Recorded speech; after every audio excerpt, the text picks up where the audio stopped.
Welcome. Hi, I'm Mikki, and this is Mikkipedia, where I sit down and chat to doctors, professors, athletes, practitioners, and experts in their fields related to health, nutrition, fitness, and well-being. And I'm delighted that you're here.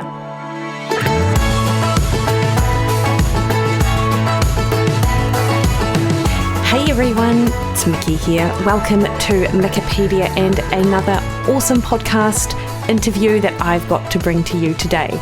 My guest today is the versatile Sarah Cowley Ross.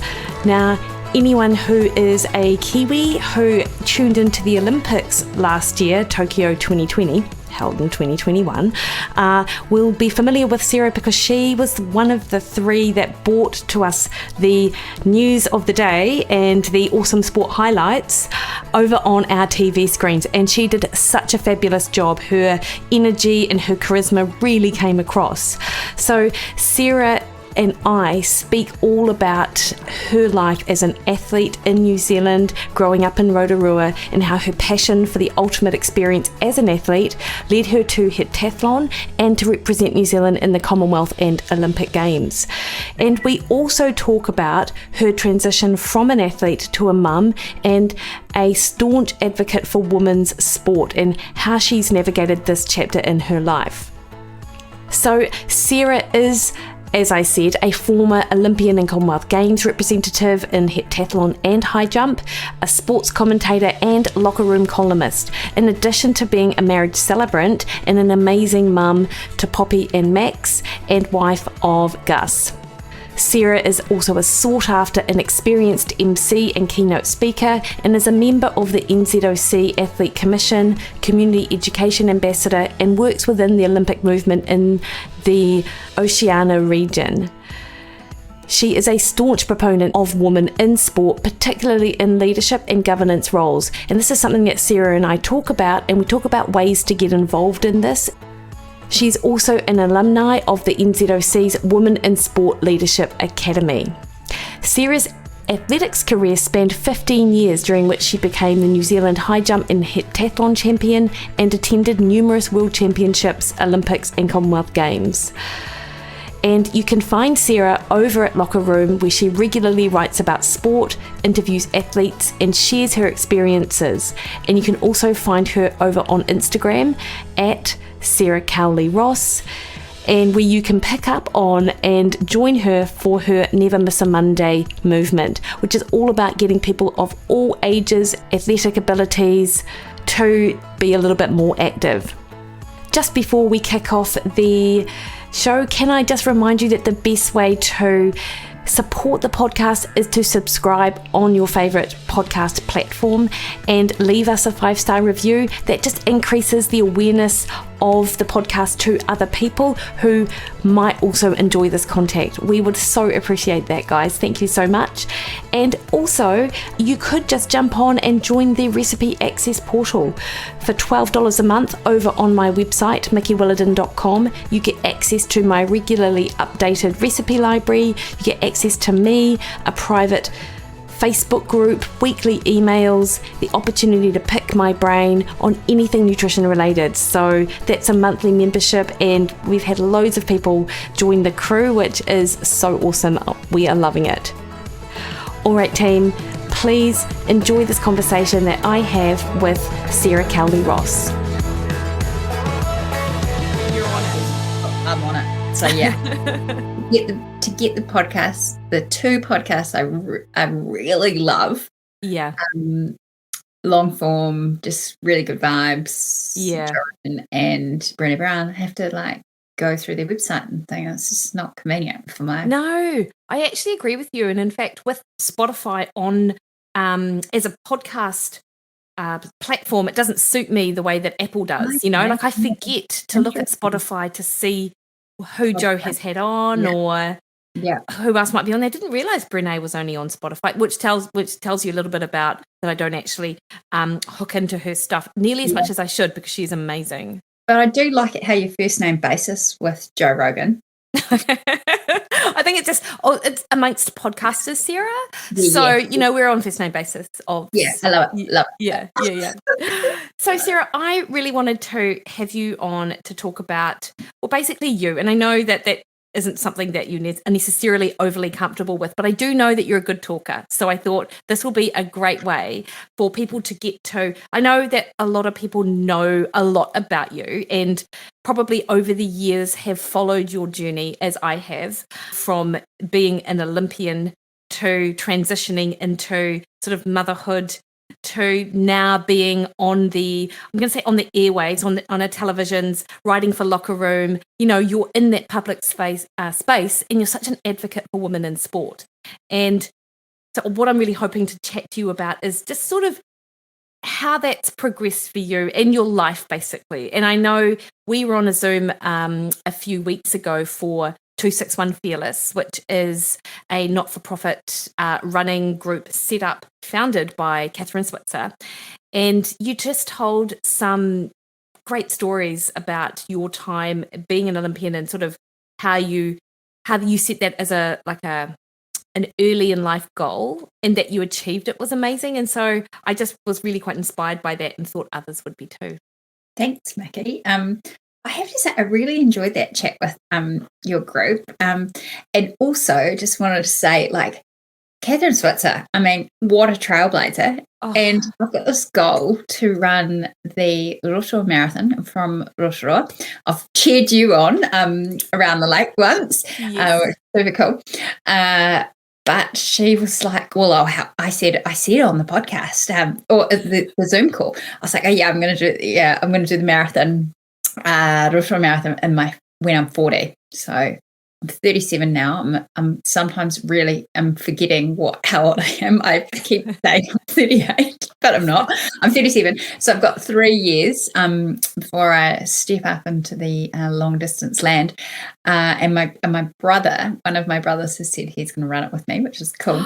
And Catherine Switzer on that call was like, oh, let me know and I'll help you. And I was like, mate, you are backed by some amazing people, and it's great that your brother is also like, I'll run it with you, because one of the things that I wanted to chat to you about, Sarah, was you growing up. Like, as I understand it, it felt like sport was like non-negotiable for you in your childhood. Can you just sort of talk to us a little bit about you and your family environment and how you sort of got into that sporting environment? Yeah, so I'm in the middle of 2 boys, and the brother I'm referring to about the marathon, that's my younger brother, Richie. He's actually run quite a few marathons. He's done Kepler, so he's a bit of a robo in that regard. My older brother, Gaz, he's played rugby for Manu Samoa. The boys sort of played cricket and rugby, and I sort of did netball and athletics in the summer, sort of like formal organised sport. But we had this amazing childhood where we lived down a long driveway, and there was a grass area, which these days, in Auckland, you'd probably put about 5 townhouses on there, sell them off for 2 million each. But we had grass space and this area sort of right around our house, and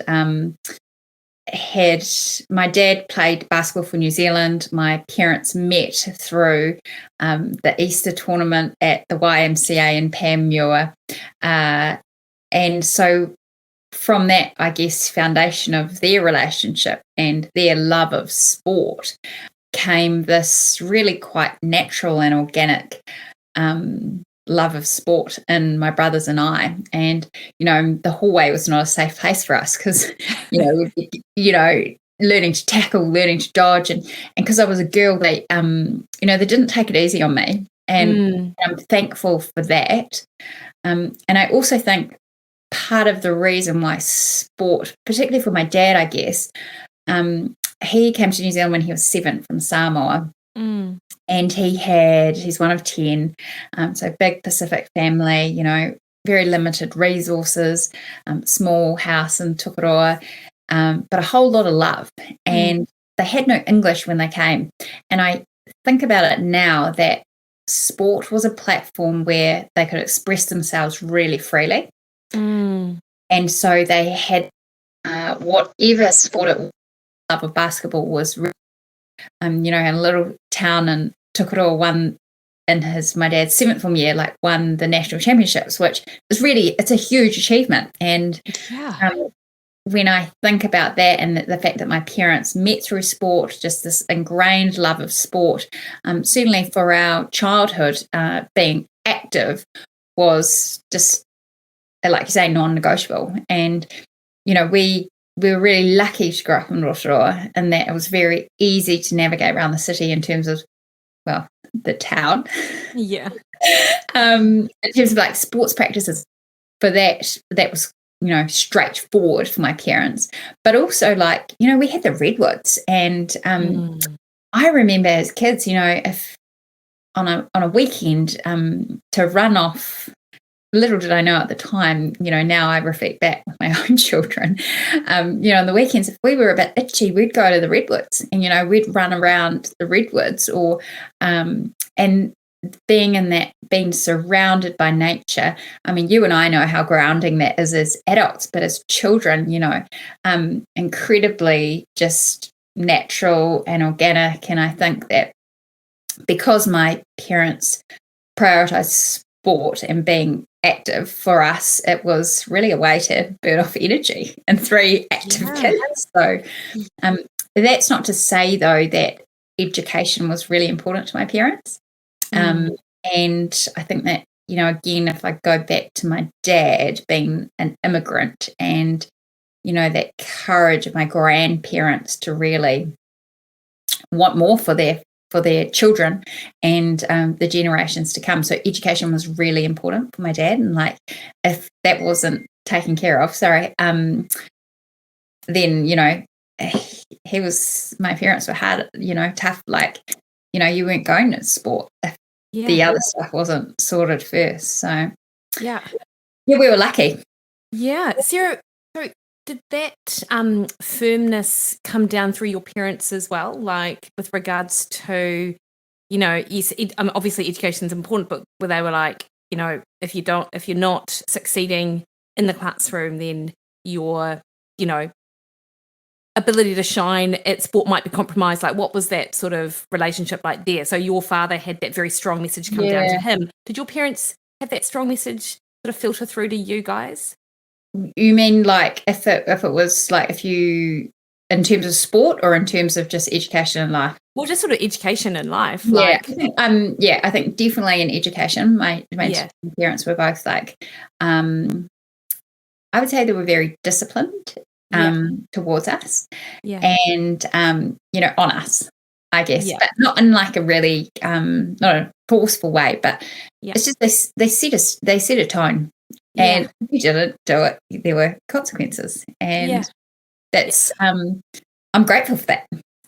It's made me hardworking. It's made me disciplined. It's made me focus at times when I need to be focused. And it's also helped me respond to pressure. Yeah. And that certainly is something which is clearly important for your journey into competitive sport. Obviously you were competitive in netball, and as I understand it, as you were growing up, was it a bit of a toss-up between athletics and netball when you had to make the call? How did that work out? I loved netball. I wanted to be a silver fern. Bernice Mini was my ultimate hero, and I think she was because she did athletics. The Minis are a family who have, both of their parents have represented New Zealand at the Commonwealth Games level, and obviously because she was half Samoan as well. And so for me, that visibility aspect of that is something which I reflect on now, and how important that is in some of the work that I do. But go back to netball, I saw the silver ferns, so that's what I wanted to be. Yeah. But when I went to high school, I guess that's when I really started getting into athletics. I had a coach who was a PE teacher at my school, Rotorua Girls, Morag McKetney, and she went to Commonwealth Games in 1990 she was a sprinter, And so I was really fortunate that after the school athletics day, she just invited a few of us to come to training. And we just started 2 times a week, and it sort of grew from there, where like my first national secondary schools, I remember going to Christchurch, and it was like this massive trip for me. And I was so nervous. Yeah. And, I got dead last in the high jump that year. Yeah. And the junior girls high jump. And then the next year, I got third. And then the next year, then I won every time since. And choosing, I was sixth form when it really sort of netball and athletics started sort of, the season creep, I guess. It all started earlier and earlier. And I was like, well, I can't really do the trials a week before the National Athletics Champ sort of thing. So I was still playing like Bay of Plenty, under 17 netball representative sort of level. And I made a national tournament team for netball age group. But it was really in 7th form or year 13 that I put netball aside and concentrated on athletics. And I think part of that was because probably my school team wasn't that strong at the time. My mate was really good netballer, and she did athletics as well. And I think that had that been different, maybe maybe that would have been different. But the other lure of athletics, of course, was the Olympics. So I couldn't, go to the Olympics for netball. When was that sort of your aspiration, Sarah? When was it like, I want to go to the Olympics? And that, was it younger than 7th form? Was it? Yeah. So I remember watching Barcelona when I was 8 years old. Yeah. And just being like, wow, this is really cool. Yeah.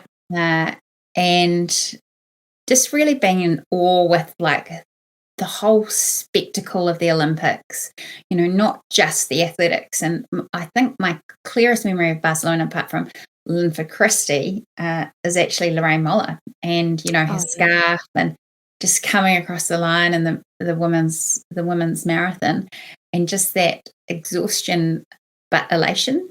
Yeah. And for some reason that's quite an enduring memory for me. And then I remember, 4 years later, watching Daniel Loader come home in my classroom at Rotorua Intermediate, and just how the power of that performance, the impact on all my class. And so I think from there, the seed was suddenly growing, and then it just, because of my sport, that's the pinnacle, and I wanted to achieve the pinnacle in my sport.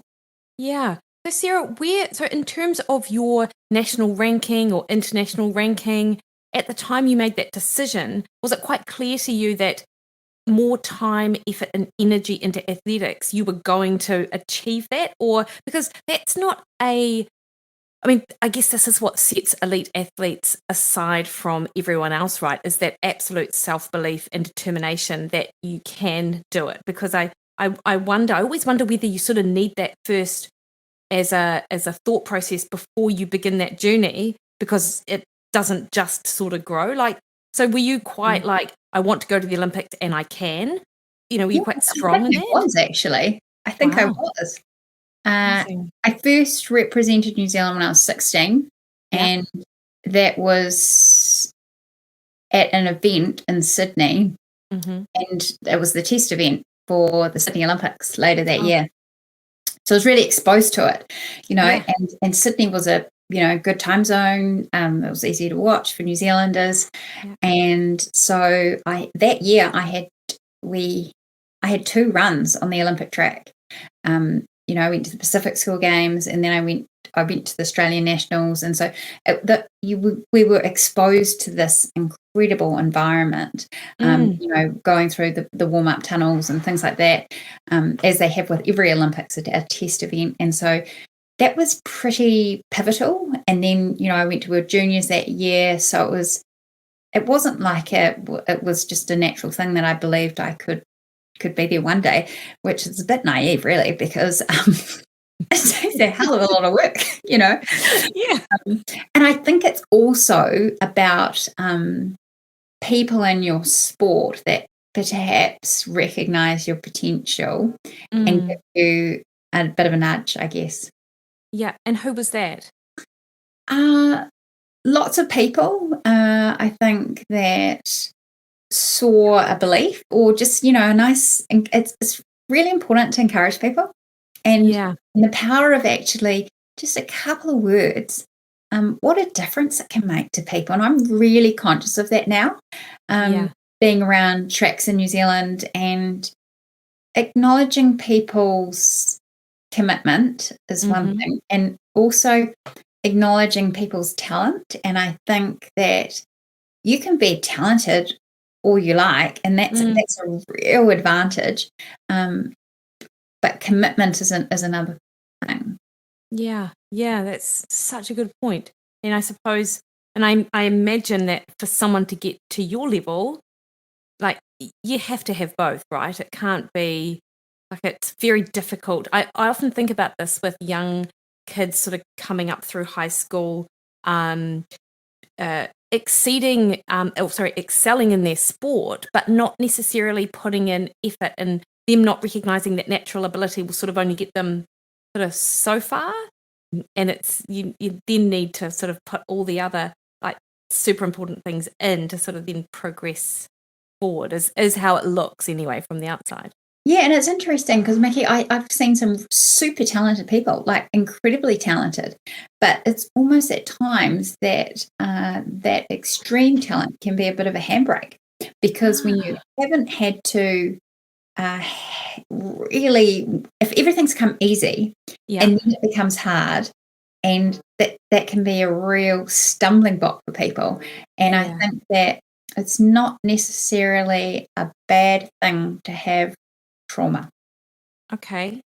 Did you have trauma in those in your sort of journey that sort of you I didn't were able to become? high school. I didn't. I was that person, A bursary, head girl, New Zealand representative, played, representative netball, a very annoying, really annoying. And so when I went to university and all of a sudden had like bilateral stress fractures in my navicular in my first year, and finished like my first year at physio school in a wheelchair, that was really stressful. I didn't know how to deal with it. Yeah. And because I just had this, I guess luck, but also things went well for me. And then all of a sudden it became difficult in that regard. And then I guess my dad died when I was in my second year of university, and that was really traumatic. And it's I've reflected on that a lot recently, doing podcasts and things and talks about how I think that grief took a while to manifest for me. Interesting, Sarah. So was it later on in your sort of Olympic career where it sort of came up for you, or so how did that look? Yeah, well, when I was so I got my sort of injury sorted, and so my dad died when I was 19, and I made the Commonwealth Games in Heptathlon when I was 21. But from a period when I was 21, 22 to I was 27, I really only improved. Well, I was 5,710 points in the Heptathlon, and I improved to 5,752 points. So 2%. Okay. Which is terrible. Okay. The effort that I was putting in, Yeah. And I often think about, well, not often, I've reflected sort of on that time, and it was, there was a number of factors, but I do think that grief had probably something to do with it. Yeah. I don't think it was everything, because I had a lot of other things, that weren't quite lining up for me. Yeah. But I think that, when you're not right as a person, it affects, or it manifests into all areas of your life. Yeah. What happened then, Sarah? So what then enabled you to sort of release and actually process it? Yeah, it's not that I probably hadn't processed it.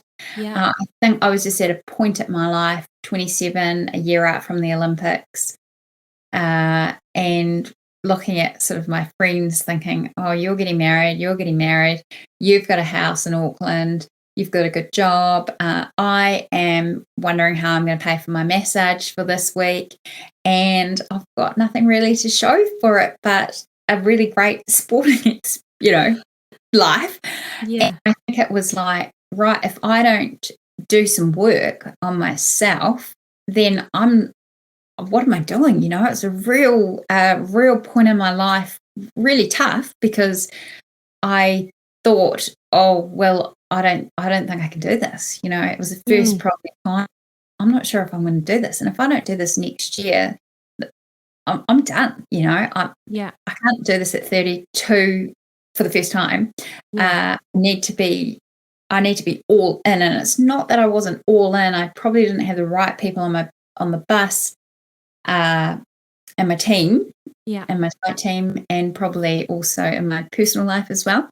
Yeah. So I just did the work. I did lots of work with the new sports psych, who really was not really interested in sport. Actually, he was interested in me, and just peeled back a lot of layers and pretty much got my shit sorted. But that's an evolving process, obviously. But did a lot of work on myself and learned a lot about, I probably was a victim of my own self-sabotage. I was had a handbrake on my life and for that period of years, and I got that sorted and got back to that joyful 8-year-old who believed in the Olympic ideal, who was free, who was totally courageous, and that just took me to another level, and on the track and as a person.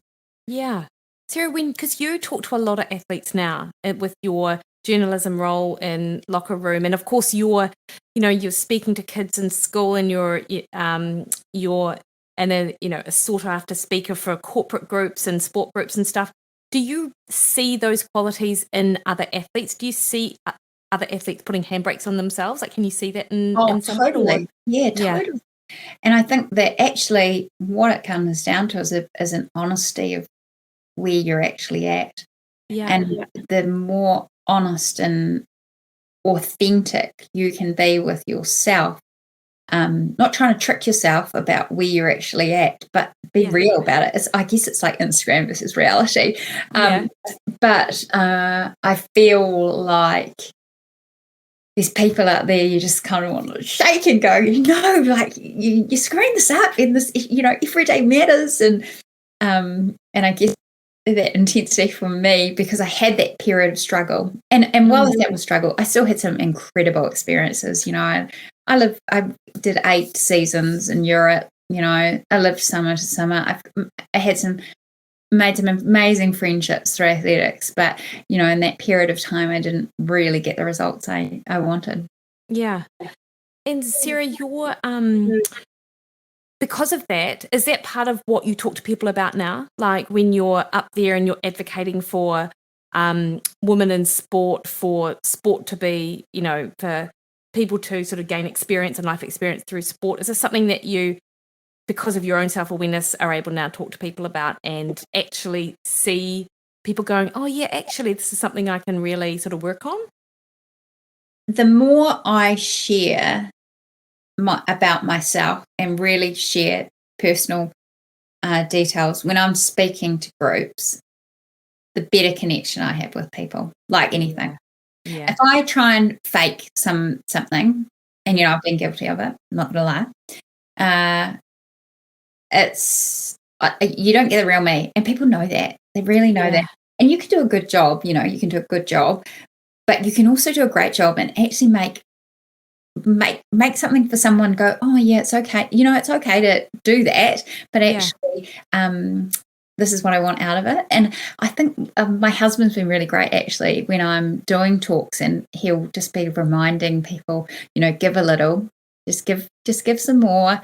And I guess I've kind of had this little perfect mind of what I think I should be saying and what I think people want to hear from me.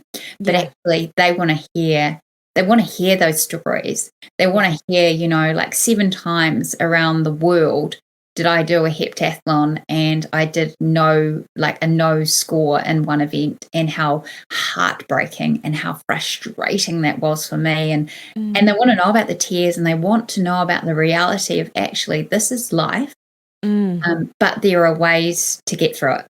Yeah, you're so right with that whole presenting what you think is your best self to people, but if it isn't honest, like I even think, particularly with someone like you, Sarah, because you are such a genuine person and you wear your heart on your sleeve, and you can just see that about you, that it would almost be quite guarded to have you sort of act in a way that, or sort of hold back a little bit, and then you would notice about you that you're not really, I don't know,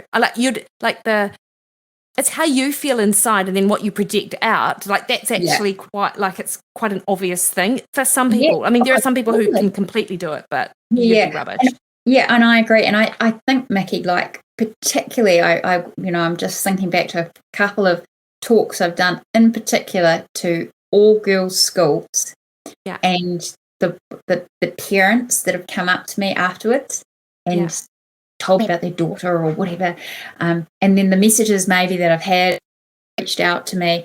Today I did a talk for a corporate organisation, and you know, I had an email this afternoon from someone who had a similar circumstance to me and was just compelled to write. And I think that you can't underestimate the power of what you're saying. And so I think you owe it to the person who has showed up to listen to you to give your best and to be real about it.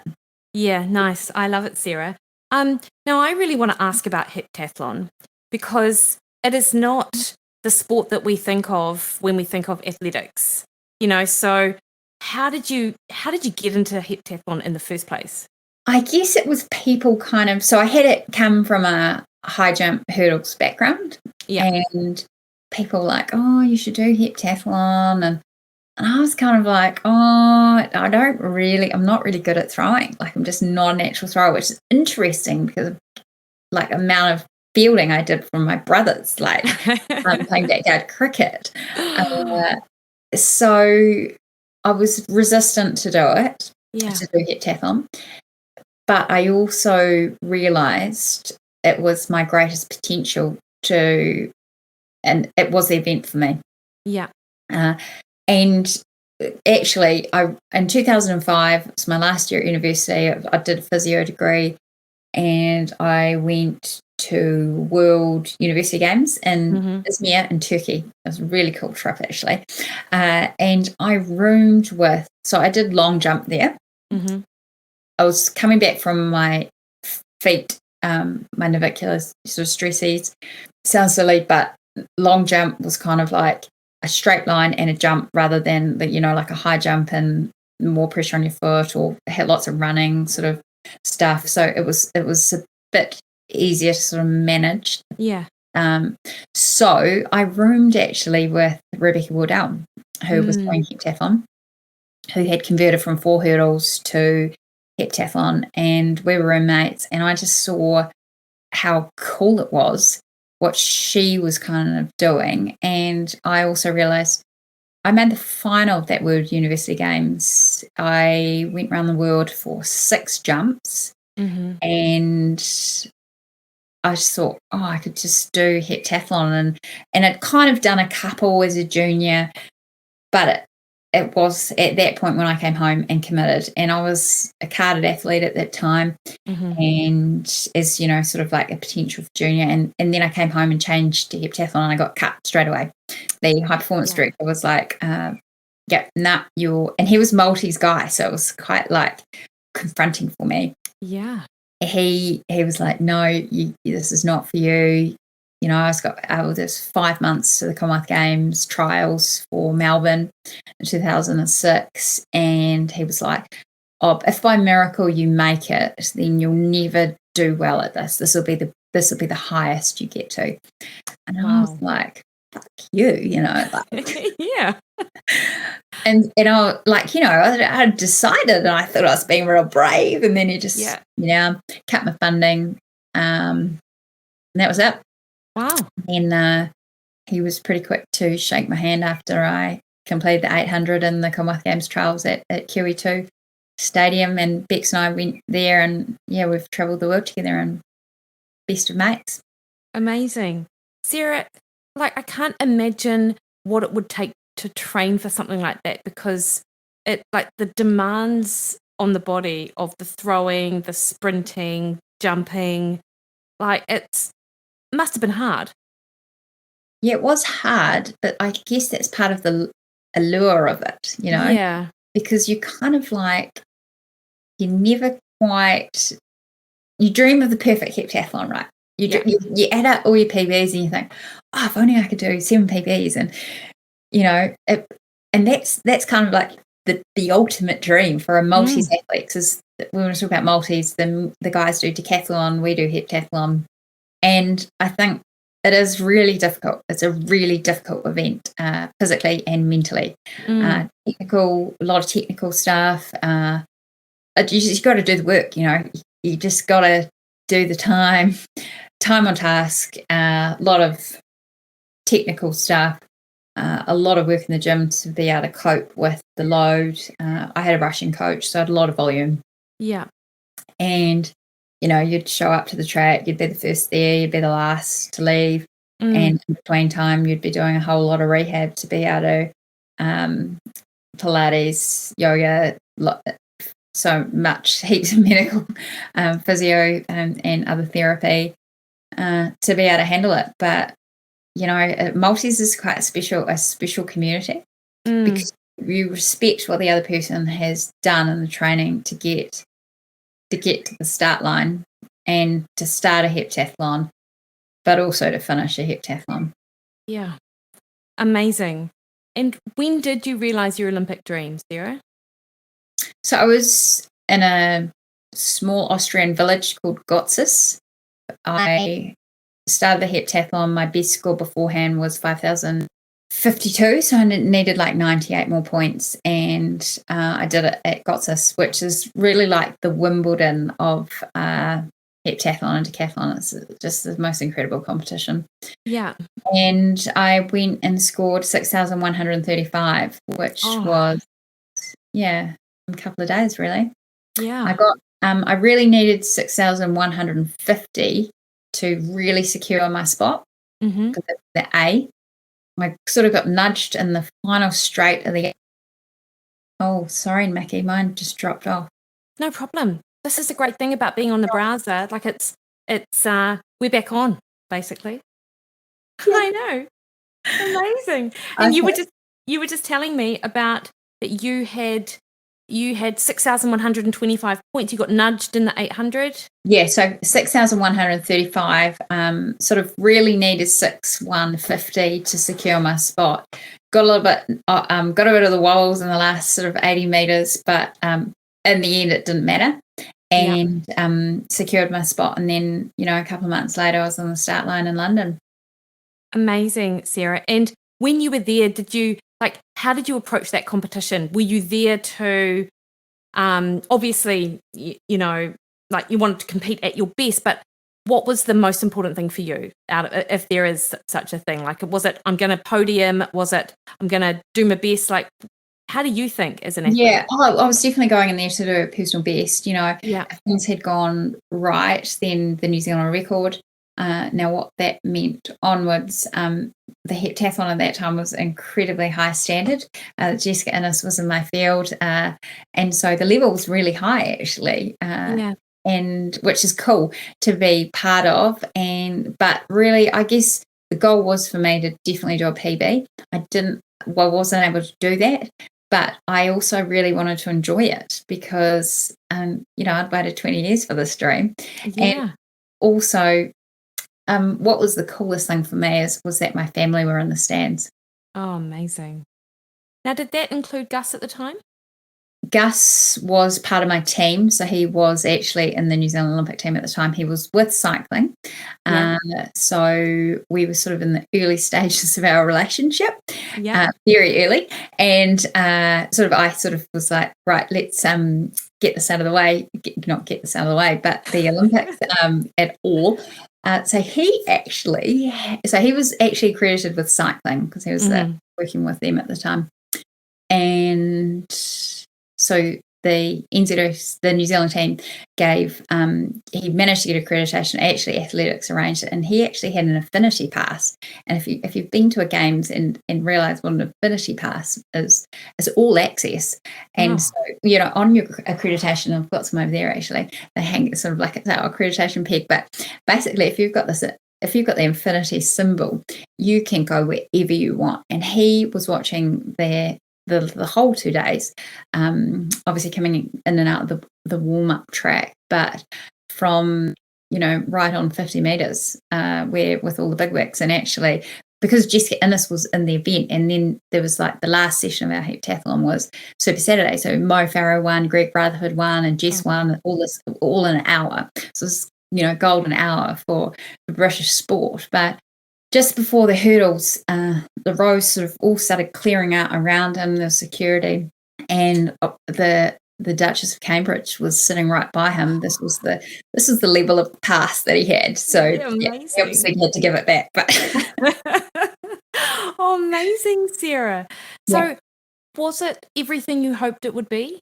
Like, did it, because this has been a dream for like 20 years, did it live up to your expectations? Yeah, I think it did. Yeah, it's funny, no one's really asked me that. But yeah, it did. It delivered. And it's funny because the actual competition itself is the only thing that's really similar to what you've experienced in previous experiences of competing. But it's a circus, the Olympics. It's a massive whole nother level from Com Games. And because I did have the face of the games in my event, actually, did it exceed my expectations? It blew them away. Wow, amazing.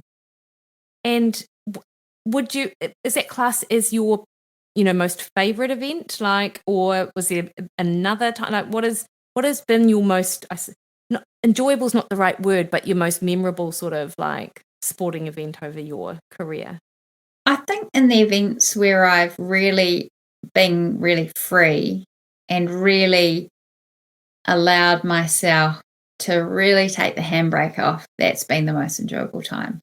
Yeah. Because when you can do that, that's when you're really in that flow state, and amazing things can happen. So for me, that was in Gotsis, in the high jump in particular. I jumped 191 that day. My personal best before that was 184. Amazing. The New Zealand record high jump is 192. And it was a pretty amazing feeling to jump that high. And then the second time I would say was when it's funny, it's the qualifying. So is when I qualified for Com Games in 2014 at Aussie Nationals. And I sort of I changed just to focus on high jumps. So it was quite a big call. And so the qualifying mark was 188. And obviously I'd done 191 as a heptathlete, but I couldn't quite get that same patterning. So it took me, I was struggling for a long time and sort of had only jumped 185 that season before. But I knew that the Aussie Nationals was sort of, I could have gone to the States, but it was really my last good shot. And I was just, again, just another level of my performance. And it's, I look back on that day and I wish I'd have jumped higher than that, because I really was in a physical, obviously great physical shape, but to align the physical with the mental is something pretty special. Yeah, I can't imagine that happens often in an elite athlete's career. Yeah, and so that's when it happens, you got to celebrate it, because for everyone's had more losses than wins, more hard times than really good, and that makes the good times like so rewarding and so rewarding, not just for you two, for your team, for your family, for your friends, that are just willing you on all the time. So that's really empowering. Did you know that at the time, Sarah? Is this just you reflecting back? Were you good at celebrating that success when it happened? More towards the later stages of my career, I was much better at that. Yeah. How did you transition from athlete to mother? Like what did that look like for you? And actually, no, I'm going to rephrase that, because you're still an athlete, of course, but you moved from your the sport being the center of your myopic focus, as it had to be. Was it an easy transition for you, Sarah? No, it wasn't. Yeah. So I retired in 2014. I thought my last competition was going to be Combi Games in Glasgow in high jump, but so we had a holiday afterwards, and we were traveling back through the States, and we're actually in Las Vegas actually, and I got an email from Oceania Athletics saying that I had made the Continental Cup team, which was in Morocco like a month later. So I suddenly sort of stopped drinking so much, and I'm a really big drinker, but I thought, oh gosh, okay, this would be a really cool opportunity. So the Moroccan World Cup was my last like international comp. But then I that was like September 2014, and then 2015 December, had our son Max, who's now 5, who's turning 6 soon. And for me, retiring, moving away from competitive sport, I worked for a year for one of my long-term sponsors, and I have an association with Essex, New Zealand. I was their sponsorship sort of manager. So it was a good time, but a hard time. You wrap so much of your identity up in being an athlete. I was very used to coming and going as I please. Everything was about me, really, like you say. And it's I was suddenly at a desk, commuting from the North Shore into Parnell. Yeah. And God, it was a shock. I mean, I was just like, oh gosh, why do people do this? Like, I love my job, don't get me wrong, but I was like, whoa, this is like how I need time to like exercise. I need time to go to physio. And then I was pregnant as well. So it was like this massive body transformation as a high jumper. I mean, I was as a high jumper, my skin folds were like 40 mil. I was really lean and in great shape, and then all of a sudden I'm like growing this human. So I think I actually was like, and I put on 20 kgs because I was also it was also almost quite being pregnant allowed me to just reach for the chip bowl. Like, it was unreal.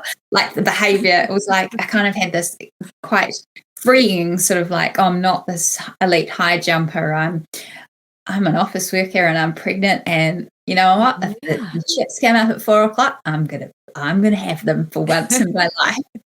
And so I think that transition of not just I guess mentally, but also it was physical for me. I had this big massive thing in front of me growing. Yeah. It was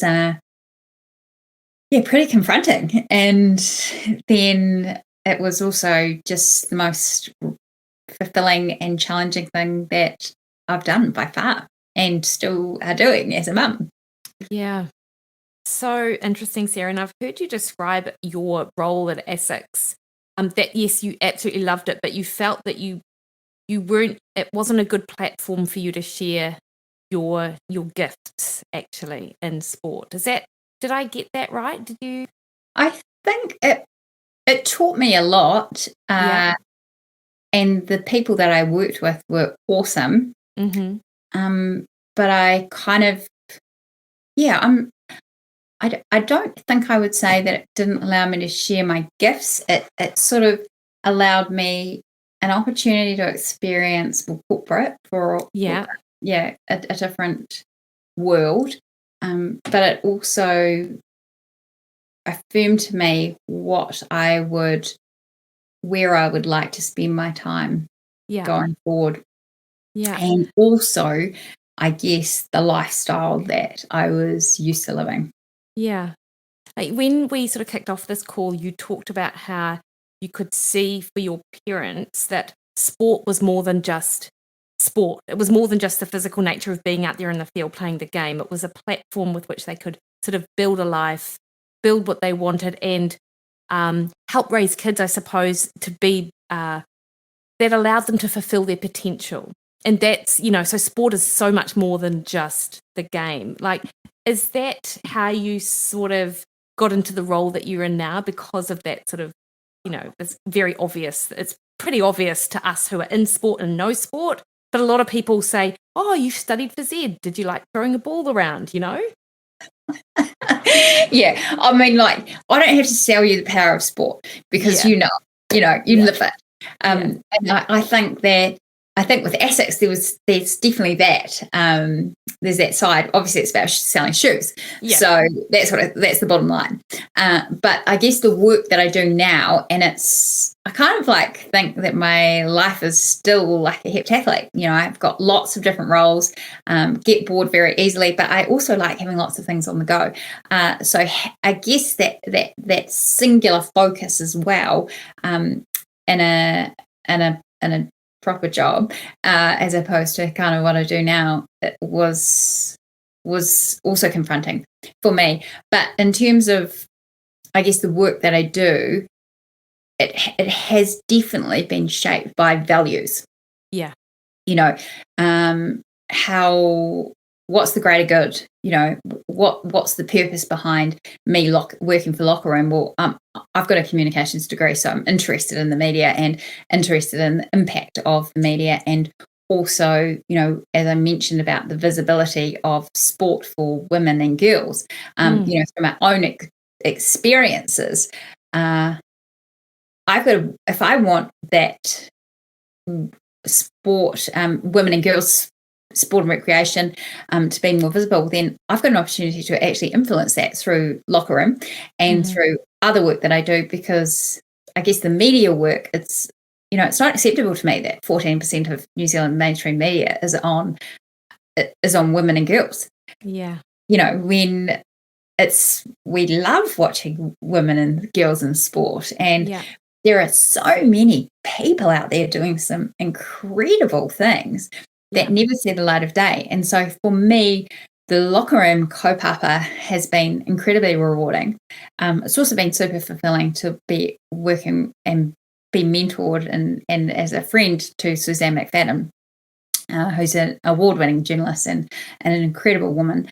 And I guess the governance work that I do with the New Zealand Olympic Committee and as the chair of the NZOC Athletes Commission, again, that's because I see the benefit of sport and how it can enrich lives. And that's why I do the NZOC Ambassador Program, because I remember people who came to my school, Otonga Primary School in Rotorua, and I was that kid that was, transfixed on whoever was coming in. It doesn't have to be sport necessarily for the lessons to be filtered into arts and culture, or whatever your thing is, find it and pursue it, and pursue it relentlessly, I think. So sport has been that vehicle for me, and I think that because of that, I want to be able others to obviously share that joy, but also really be in a position to promote that. Yeah. Sarah, has it changed in the few years that you've been in your role with Locker Room and in the communication industry and stuff? Is it a changing landscape in the media with regards to women's sport, or if we still got a lot? Obviously, at 14%, that's like almost unbelievable. I just cannot believe that that's the case. Yet, of course, I can believe it as well, knowing what I know about sport and gender inequality, and even just thinking about how much women are paid at certain events compared to men is just mind-blowing to me, like stuff like that. Can you see it changing? Oh, look, I think we're standing on the shoulders of some incredible, mana wahine, and also allies and men. And I think it's really important to point out that there's been some quite inspirational men in New Zealand who have helped lift the standard, but actually the women who are trailblazing the way. And, I've been really fortunate, the likes of Melody Robinson, who gave me the job to work for TVNZ and has been incredible in developing women in the wonderful group, which is related to, lifting, creating a network of women in sports journalism, whether that is, directors or producers or, editors or whatever it is, but creating a network so people can, join together and also bring people up and get confidence to be confident, to put your name forward, to lean in, like, Cheryl says, when it matters. So I think to your question is it changing? Yes, it is. And, organizations like Whisper, and we've got some incredible female leaders. I'm very lucky to have been in this time at the NZOC as on the board with, the likes under Karen Smith's leadership, and very lucky to have been mentored by some other phenomenal sport governance people as well who've taken me under their wing. So I think there's momentum. The Women's World Cups in the coming years, we've got cricket coming this summer, followed by the IWG conference, which is the biggest conference in the world in women and women's sport, then the Rugby World Cup, and then the following year the FIFA Women's Football World Cup. Those are incredible opportunities for New Zealand and for women and girls in sport to be exposed, to be visible, to participate. But we need more people, more women in leadership positions that actually have a say and stand for diversity and inclusion. How do people get involved, Sarah? There's lots of different ways to get involved. So, if there's leadership opportunities, developing, if you work in the sector, at the moment I'm involved in the active Women's Leadership Development Program. There's so many acronyms, I'm trying to get them right. So I'm one of the facilitators on that, and that's a really great program at developing capability of people in the sort of sector. Start even by, following Locker Room, following Whisper, which is Women in Sport Aotearoa. But more than ever, if there's women playing sport, watch it, because the eyeballs matter to commercial relationships. And also, if you're going to be an ally or get involved, go to the Women's World Cup. Go to these. The tickets for the cricket are so cheap; they're like $7. And so that is showing up for our daughters, for our nieces, but it's also showing up for our boys as well at the same time, because it's teaching them about actually it doesn't matter if you're a boy or a girl. If you're there, you should be valued. Amazing, Sarah. Like, your passion is just coming through for this, and it is so aspirational, and I love that message. It's actually pretty simple. Like, it's very easy to sort of sit there and go, oh, what about the fact that women aren't represented and we're never seeing anything? But I don't know if people actually appreciate how easy it is to be part of the movement, and that very simple thing of just doing actually what a lot of us love doing, heading over to grab spend a day on the green watching a cricket game or whatever, like, that's pretty simple. I want to see Sophie Devine smash some sixes this summer. And I want to see, Susie Bates play it in her home ground in Dunedin in the Cricket World Cup. I mean, and if that's the best thing you can do is actually say, oh yeah, that was cool, and then tell people about it. Yeah, it's the next step. Awesome, Sarah. Thank you. It's been great to talk to you this evening. And one thing I really hope is that we get to see more of you on TVNZ at some point in the future. That would be amazing.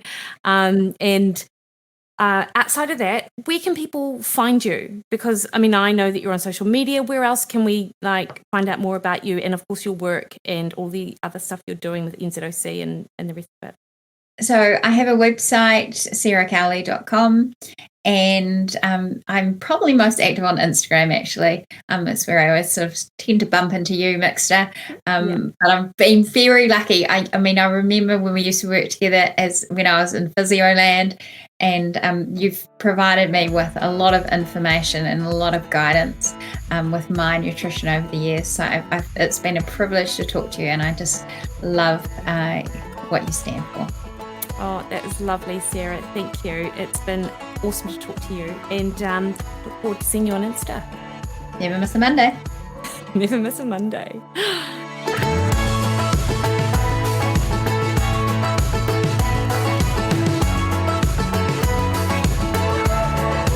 Cool. I hope you guys really enjoyed that. I just absolutely love talking to Sarah. She is, I feel really privileged to be able to call her a friend, and she is just giving a lot to the New Zealand sporting environment with her advocacy and her experiences that she's sharing over on Locker Room. So absolutely check out her work. She is an amazing writer as well. And I really hope that we get to see her again on our screens sometime soon.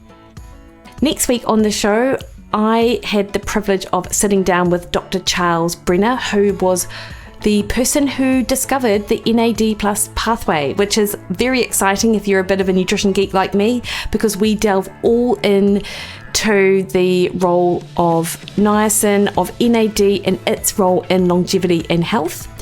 Until then though, team, you can catch me over on Facebook at Mikki Williden Nutrition, over on Instagram and Twitter at Mikki Williden, and over on my website, mikkiwilliden.com, where you can book a consultation or sign up to any one of my fat loss plans, my real food nutrition plan, my athlete plan, or the aforementioned recipe portal access. So until next week, you guys have a great week. Look forward to seeing you soon.